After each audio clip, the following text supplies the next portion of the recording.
kuunga mkono ule wa Kenya wamekubali. What is your intention? Karibuni tena MZITO MEDIA. Katika kikundi cha Linda Mwananchi kuna mkora amefichuliwa. Mkora si mwingine bali ni Caleb Hamisi. Kupitia video hii ya leo utakuja kujua kwa nini Caleb Hamisi ni mkora katika Linda Mwananchi. Tazama video hii hadi mwisho ili kujua ukweli wa mambo. Usikose kusubscribe, kulike na kucomment kwenye video hii. Tazama video hii. Kuunga mkono ule wa Kenya wamekubali. What is your intention? Just exchanging roles. And the young people are growing up seeing this. So they just said, no, enough is enough. Can we have new players? Can we have a change of the system? If all this is a cabal of Moi's cabal, just trying to, we are pursuing this thinking is a change, only for them to merge together. So they're asking, I'm asking myself, for example, I have no problem with Kalonzo, but he has been in this system of exchanging roles since Moi's time. So my question is, very honest question. He's one of those credible leaders. He has no corruption case around him. He has kept his name clean in the midst of all this corruption.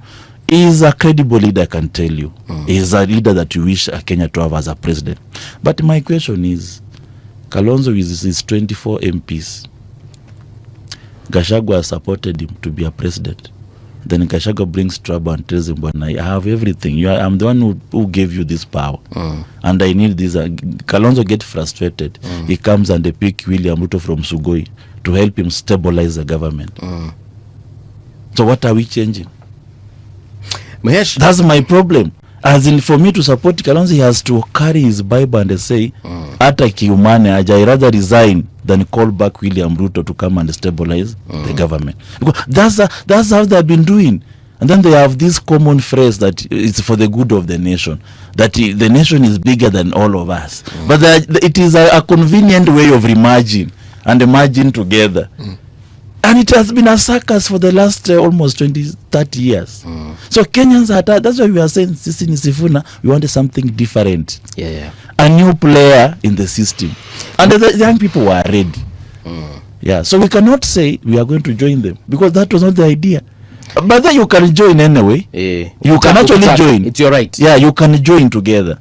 But you might join knowing that they're actually helping you to remove that William, but not the other way around.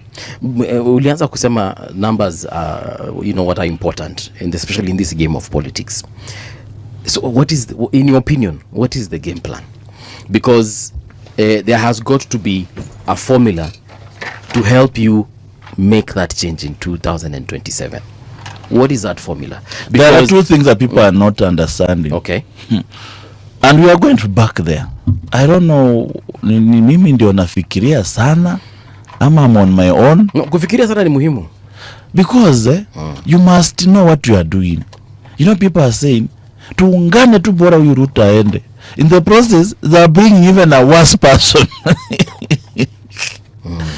You have to decide, is it that you want to change the system completely, or is just bora Ruto aende, bora hata mwizi mwingine akikuja ni sawa? You know, you have to make that critical decision.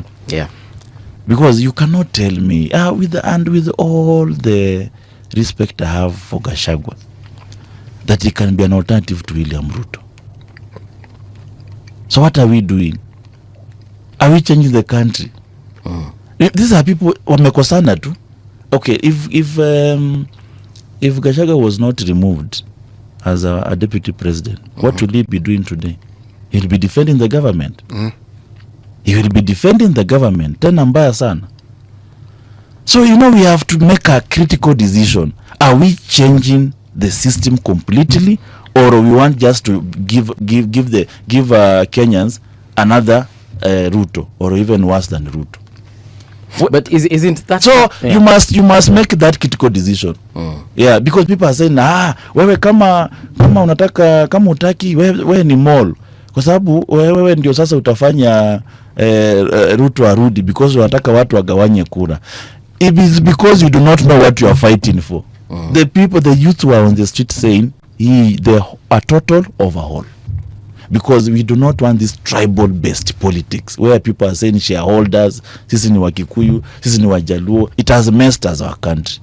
Can we have even a Samburu standing as a president because he believes in certain ideologies and he can change the country, and we follow him without saying sisi ni Wajaluo, sisi ni Waluya? That's what the young people were singing on the street.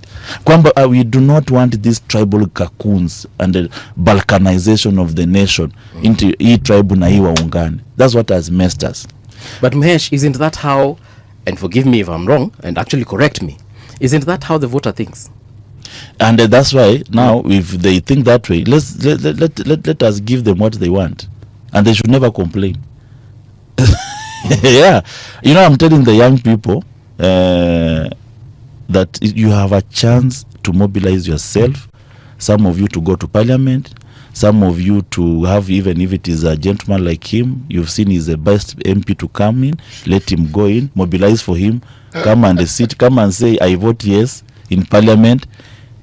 But once the 2027 election is over and you had a chance to elect one of your own, or the person you think is credible to go to that parliament, when the election is over and then you get the same caliber of leaders in that parliament, do not go back to the streets.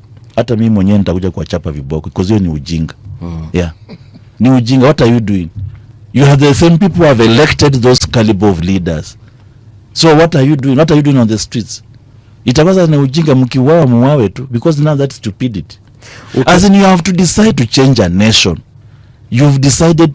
Nations have changed before. America has gone through transition. The president, say we have almost 4 retired presidents. Transition has been made. You know, when the more you have a transition, the more you have better ideas. New ideas come in. I'll give you an example of Sabot. They decided they have to have a new person, a young man. Now you can see people saying for the first time watu wanapata basari. For the first time watu shule zimejengwa Saboti mzima. Had they not made that change and they started saying voting by tribe, that change will not have happened. So you have to decide as a nation to do a complete change, or you just stay with the mediocrity, because it seems you like mediocrity. So Kenyans cannot come and disturb us again that my MP hawafanyi kazi, and you have a chance to now choose credible people, and credible people are here, are out here. It's just you to mobilize them and they make sure they're in parliament, and then now they do the changes you want. But if you say that even ndio tunafikiria sawa, we'll serve you with mediocrity. You know, you're the only person we've hosted here who says that. The only sitting MP. Yeah. Who's actually saying it. Yes. As it should be. Yes. So when you talk to your friends in Linda Mwananchi, wanasema aje kuhusu hii story? You know how I started this thing? And I always repeat. I remember that time you were fired from that committee. You were here. I was here. And I'm the one who started the Linda Mwananchi. Okay. Have you ever had anybody say no? No. Thank you. Hujapingwa? Yeah. I'm the one who started it. It's only that they did not understand the assignment. The assignment was, there are people who do not want William Ruto, but they are also tired with these same people who have been there since Moi's time. They just want something new. And I gathered all these leaders who are youthful: Babu Wino, Sifuna, Clive, Kibagendi, Dindi Nyoro was there, Ali Muhammad, and I hosted them in Saboti. I said, if you guys are fearing, I will host it. I hosted, it was massive, and there it began now the Kenya Moja.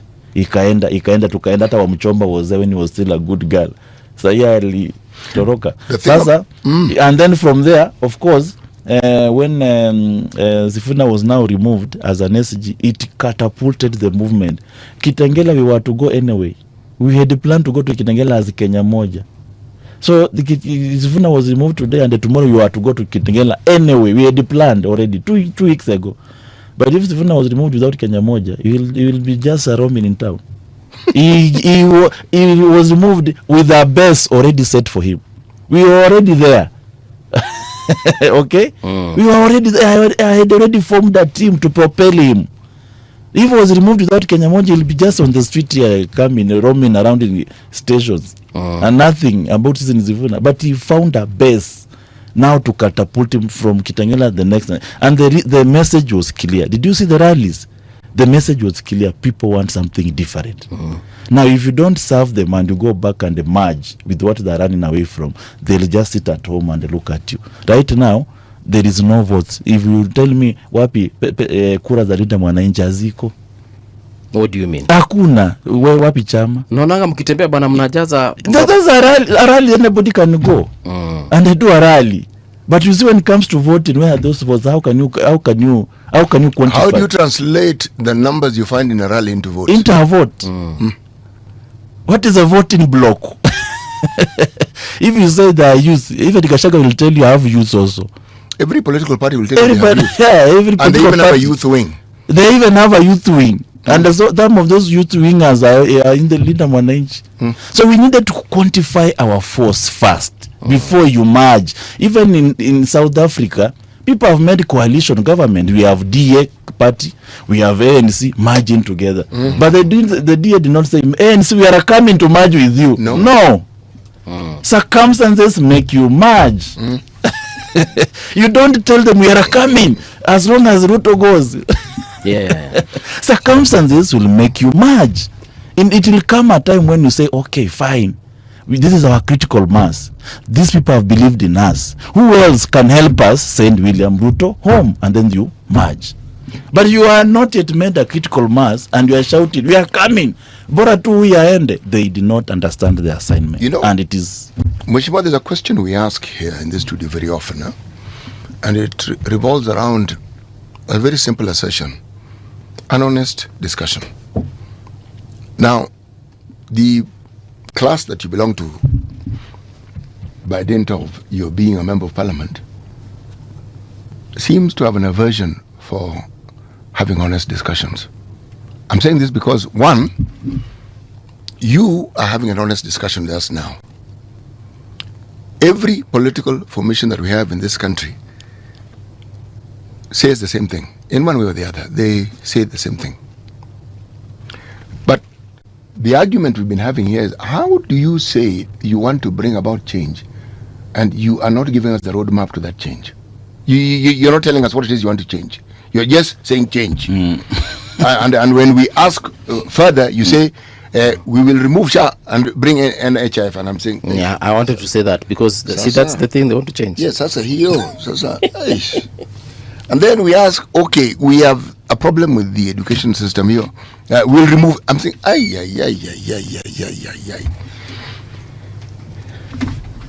change, yes, can come about by you removing something and placing something. As we speak right now, the reason why there's an issue with education is because there was a change. And we asked the question, the 844 system was working. If you look at its structure from the very beginning, the things that you find in the CB or CBC were there. It's just that over time they were never implemented. So the question, critical question, did we need to tweak the 844 system or did we need to remove it to introduce something new? Question. You look at the health system, did we need to tweak NHIF or do we need to overhaul it? Can I say something about the SHA? Yes. It is my considered view. The way we have approached the contribution to SHA as a universal health coverage is the wrong way. And this is my approach. I, Caleb Amisi, have been contributing to SHA from my payslip. I have never gone to a hospital and benefited out of it. Private or public? You've not gone. Public. You've so not far, been to hospital so far. So where does that money go? And why do you condemn me to give that money? It is my view that a health fund must be an investment of that individual. If I contribute 10 bob out of my payslip every month, that money must go to an investment kit. If by 10 years I'm not sick, that money must be invested and be recouped back to me because it is my money. If in the course of that 10 years, of course, it has been invested anyway, So in the 9th year, if I get sick, of course that money will not be the same that I contributed. It is more because it has been invested. Health fund must be an investment kit by the government.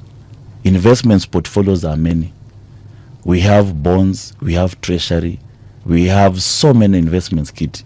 So that if when I retire, I'll know my investment is in that health fund.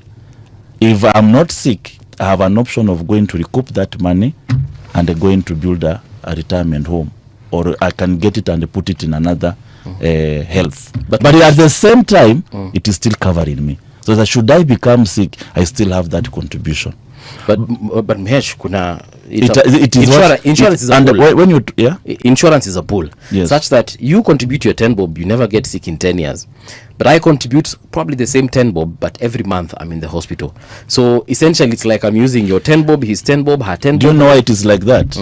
Because you've not formulated into an investment portfolio. Okay. Because if I have 10 bob, huyu akona 10 bob, huyu 10 bob, cumulatively imefika 1 million. That 1 million you invest somebody somewhere, after 1 month it does not come 1 million, it comes more. That 10 bob imeza 11 bob ama 12 bob.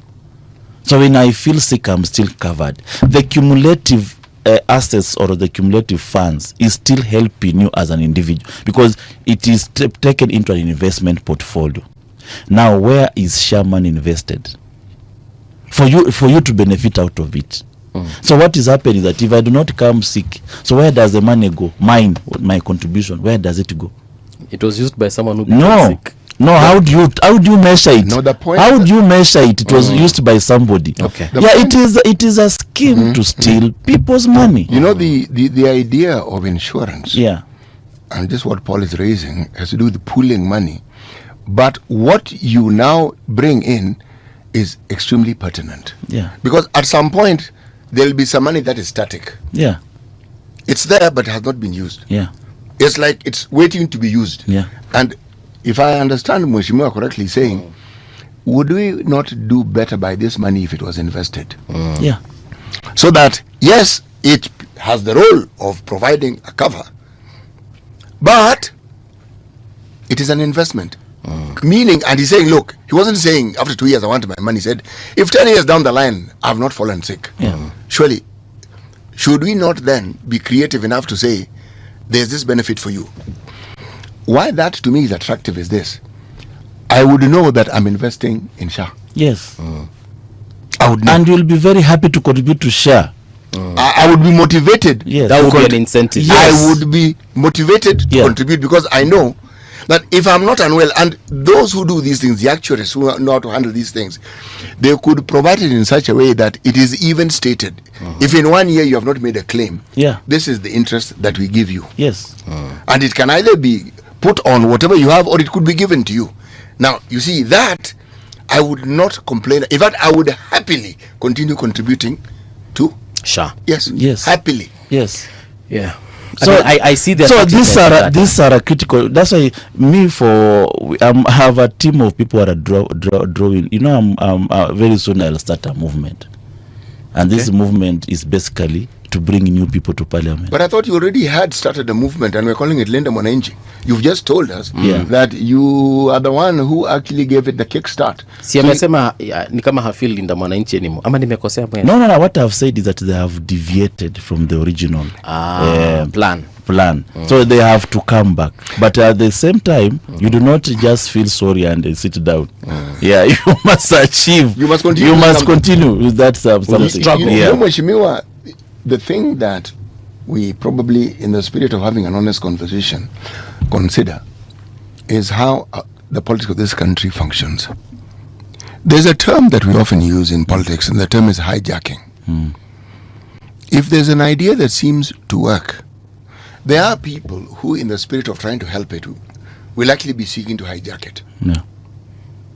And they, in the spirit of contributing to it, they will actually be hijacking it. And so the very ethos with which you started the party will be lost somewhere. And the name may be there, people may go through the motions, but what was purposed will be lost.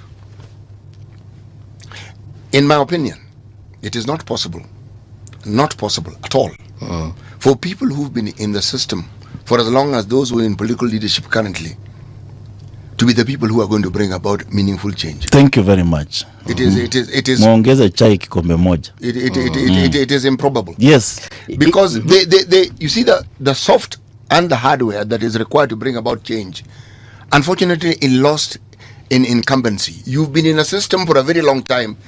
That's what you know. Yeah. And you will be doing things in the way that deviate. Even when you talk about change, it's not that you will not try to bring change. You will try, but you will be limited by your lived experience. You've said you want to start a movement. Could you give us details? No, we are starting what I call a renaissance movement. What I can call people's movement. The purpose of this movement is to just ensure that new crop of leaders are elected. Is it different from the Renaissance Party? Renaissance is a party, but me, I'm talking about a movement. Okay. Yeah. Okay. So a movement, you know, is to move a mass of people towards a certain goal, and the goal is that I want new people in parliament, credible. It's not about youth. People think being clean is being youth. No, there are old people who are credible. The matter is their credibility. People who can face the president and say, "Yeah, you are wrong. We are going to impeach you." Okay. This parliament cannot impeach anybody. It cannot even impeach a watchman. It cannot.